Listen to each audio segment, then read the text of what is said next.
आपको ये जान के हैरत होगी कि आज़ादी के 74 साल गुजरने के बाद उन्हें फ्रीडम फाइटर का दर्जा मिला। कई मौके आते हैं जब इंसान को जान बचाना ज़रूरी होता है, लेकिन कई ऐसे मौके भी आते हैं जब जान बचाने से ज़रूरी जान दे देना होता है, और ये मौका जान दे देने का है। यानी पीर अली फांसी के फंदे पर चढ़ गए, लेकिन उन्होंने अपने साथियों का नाम नहीं बताया। और आपको हैरत होगी, टेलर जो कमिश्नर जो उनसे ये सवाल पूछ रहा है, उसने पीर अली की बहादुरी का जिक्र अपनी किताब में भी किया है।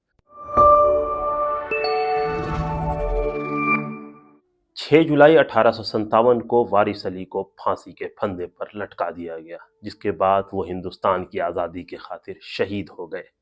लेकिन आपको ये जान के हैरत होगी कि आज़ादी के 74 साल गुजरने के बाद उन्हें फ्रीडम फाइटर का दर्जा मिला। यानी साल 2021 में ऑफिशियली उन्हें फ्रीडम फाइटर माना गया। उससे पहले उन्हें एक आम इंसान माना जा रहा था, जिन्हें फांसी के फंदे पर अंग्रेज़ों ने लटका दिया। मामला वही 1857 का है, और 6 जुलाई को इनको फांसी के फंदे पर लटकाया गया। तो मैं आज आपको वारिस अली की पूरी कहानी बताने जा रहा हूँ, क्या जिससे आपको समझ में आएगा कि वारिस अली की अहमियत क्या है, कौन है वारिस अली। तो वारिस अली एक पुलिस थे, पुलिस के जमादार, जिनकी पोस्टिंग बिहार के मुजफ्फर ज़िला, जो उस वक्त तिरहुत डिवीज़न का हिस्सा था, वहाँ थी। वहाँ के एक थाने में वो जमादार थे, अभी वो दरोगा नहीं बने थे। उन्हें अंग्रेज़ों ने 23 जून 1857 को कॉन्स्पिरेसी के जुर्म में गिरफ्तार किया था। उनके घर से ख़त व किताबत एक बड़े क्रांतिकारी, जिनके ऊपर 1857 में अंग्रेज़ों ने 5,000 का इनाम रखा था, उनसे हो रही थी। उनका नाम था अली करीम। जिन लोगों ने 1857 की क्रांति के बारे में पढ़ा और जाना है, और ख़ास के बिहार के कॉन्टेक्स्ट में, वो अली करीम के नाम से बखूबी वाकिफ़ हैं। एक ऐसा इंसान जो हिंदू लॉ का बहुत बड़ा महारथी था, बहुत बड़ा एक्सपर्ट था। उनके साथ इनकी ख़त व किताबत थी, जिसमें उन्होंने इन्हें गया आने की दावत दी, और इन्होंने भी हल्फ लिया था कि अब मैं नौकरी, पेशा, घर, ख़ानदान, जायदाद हर चीज़ छोड़कर भारत की आज़ादी के लिए उनका साथ देने के लिए गए आएंगे। और इसी दरमियान वो गिरफ्तार होते हैं, जिसके बाद उनके ऊपर अलग अलग जगह ट्रायल होता है, और आखिरकार 6 जुलाई 1857 को उन्हें फांसी के फंदे पर लटका दिया जाता है। ये कहानी कुछ इस तरह से है कि जो टेलर उस ज़माने में पटना का कमिश्नर था, उस ज़माने में जो पटना कमिश्नरी में बहुत बड़ा इलाका आता था, यानी चंपारण से लेकर मुजफ्फरपुर और इधर शाहाबाद का इलाका, पूरा पटना, बिहार, नालंदा, ये सारा जो इलाका है वो सारा पटना कमिश्नरी के अंडर में ही था। क्योंकि वो ज़माना था जब ये पूरे बंगाल का हिस्सा हुआ करता था, बिहार। तो कमिश्नर ने, जो टेलर था, उसने अपना जो दुश्मन माना है, उसने जो अपनी किताब लिखी है पटना क्राइसिस, उसने भी इसमें बखूबी जिक्र किया है। तो उसमें वो इंसान लिखता है कि 1857 में उसके लिए 3 लोग, यानी 3 ग्रुप बहुत परेशान कुन था। पहला वो ग्रुप जो अवध यानी लखनऊ के इर्द गिर्द से जो क्रांतिकारी गतिविधि हो रही थी, उससे इंस्पायर्ड था। दूसरा, 1857 के में जो हंगामा हो रहा था, उसका फ़ायदा उठा के बहुत सारे चोर उचक्के बदमाश टाइप के लोग शहर में आ गए थे, वो।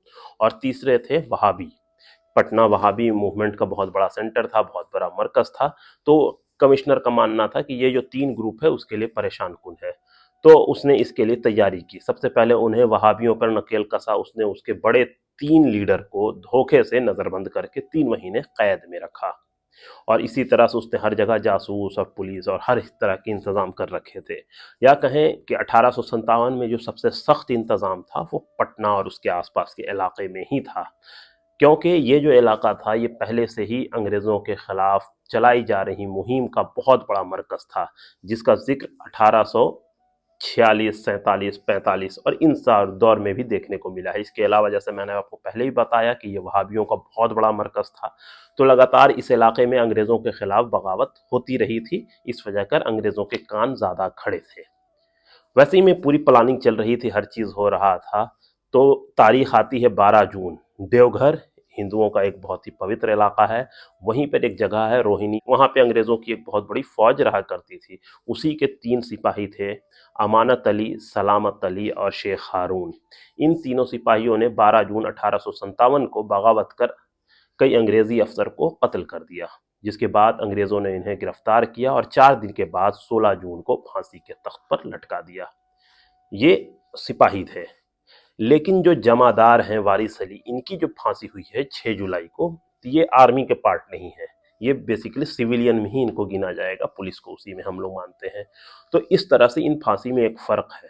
चूँकि 1857 को अक्सर हिस्टोरियन ने ये कह रखा है कि ये फ़ौज की बगावत है, लेकिन जब बिहार के कॉन्टेक्स्ट में आप देखिएगा तो ये ना सिर्फ ज़मींदारों का दिखेगा बगावत, ना सिर्फ फ़ौज की बगावत दिखेगी, बल्कि ये आम लोगों का, किसान का, रिलीजियस स्कॉलर का, वकील का, विद्वान लोगों का, गरीब लोगों का, हर तरह के लोगों का आपको ये आंदोलन दिखेगा। उसकी वजह यह है कि 1757 से लेकर 1857 तक 100 साल तक रेगुलर ये इलाका अंग्रेज़ों के जुल्म का शिकार था। वैसे ही में ये जो सारी चीज़ें हो रही थी, अब पूछिएगा कि वारिस अली को 6 जुलाई को ही फांसी क्यों दी गई? उसकी एक सबसे बड़ी वजह है 3 जुलाई 1857। जी हाँ, 3 जुलाई 1857 को पीर अली पटना के बहुत ही नामचीन क्रांतिकारी हैं, बहुत ही मशहूर क्रांतिकारी हैं। हम लोगों ने इतिहास की किताबों में उनके बारे में पढ़ा है। तो उनकी क़यादत में कई इनकलाबियों ने पटना में अंग्रेज़ों के ऊपर हमला किया, जिसमें अंग्रेज़ों का एक एजेंट जिसका नाम डॉक्टर लायल था वो मारा गया।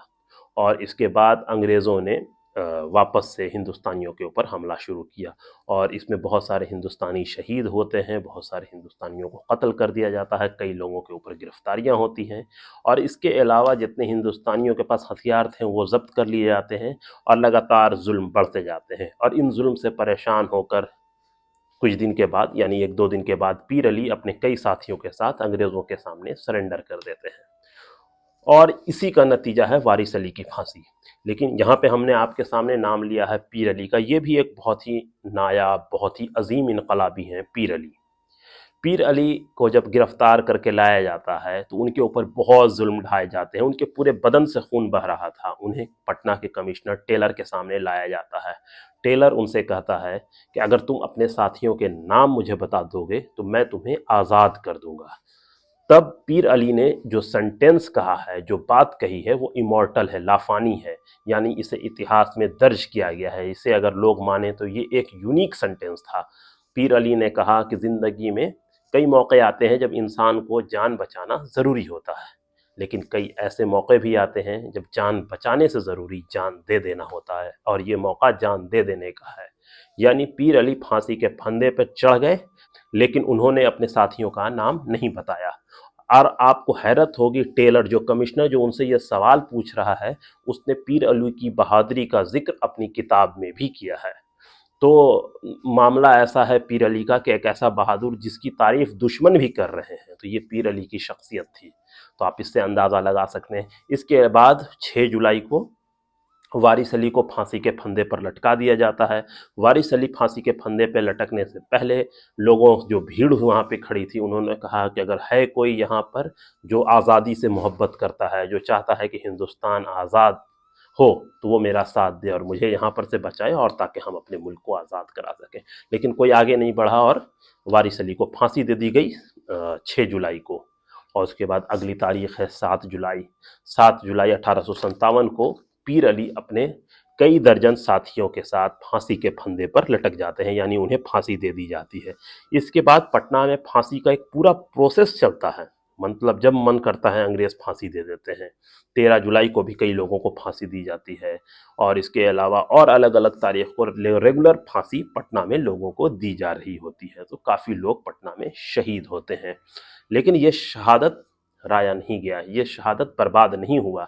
23 जुलाई को, जी हाँ 23 जुलाई को 1857 की तारीख, बगल में दानापुर है, दानापुर की फौज बगावत कर देती है अंग्रेज़ों के खिलाफ, और ये फौज जाके मिलती है बाबू कुंवर सिंह के साथ, और उसी फौज की मदद से बाबू कुंवर सिंह ने 1 साल तक रेगुलर जद्दोजहद की। यानी जुलाई से वो जद्दोजहद शुरू होती है 1857 के महीने से, और ये जद्दोजहद अप्रैल 1858 तक चलती रहती है, जब जगदीशपुर कुंवर सिंह वापस आते हैं और उस इलाके को जीतते हैं, और वो भी बाद में शहीद हो जाते हैं। उनका बहुत मशहूर किस्सा है, आप सभी लोग जानते हैं कि किस तरह से एक बूढ़े बुजुर्ग ने अंग्रेज़ों के सामने अपनी जान दे दी, लेकिन कभी अंग्रेज़ों के गिरफ्त में नहीं आए। तो ये एक कहानी है, लेकिन ये एक कहानी किताबी कहानी नहीं बल्कि एक हकीकत है कि किस तरह से बुजुर्गों ने लड़ाई कर हमारे मुल्क हिंदुस्तान को आज़ाद करवाया है। तो ये एक शहादत का दिन है, और इस दिन को अलग अलग तरह से अलग अलग लोग सेलिब्रेट करते हैं। जैसे कुंवर सिंह की जो विजय उत्सव है उसको बड़े पैमाने पे धूमधाम से मनाया जाता है। इसके अलावा पीर अली की शहादत को 7 जुलाई को बिहार सरकार राजकीय सम्मान के साथ मनाती है, लेकिन वैसे में हम लोग वारिस अली को भूल जाते हैं जिनकी शहादत उनकी शहादत से एक दिन पहले यानी 6 जुलाई को हुई है। तो ज़रूरत है कि हम सभी लोग उन बुज़ुर्गों को याद करें जिन्होंने हमारे मुल्क हिंदुस्तान, हमारे मुल्क भारत की आज़ादी की खातिर अपना खून बहाया और हमारे मुल्क को आज़ाद कराया, जिस वजह कर हम आज़ादी की सांस ले रहे हैं। तो उम्मीद है कि आपको हमारा ये वीडियो पसंद आया होगा। अगर आपकी कोई शिकायत, कोई सजेशन या कोई सलाह है तो हमें कमेंट बॉक्स में ज़रूर बताएं। तब तक के लिए दें हमें इजाज़त। बहुत बहुत शुक्रिया।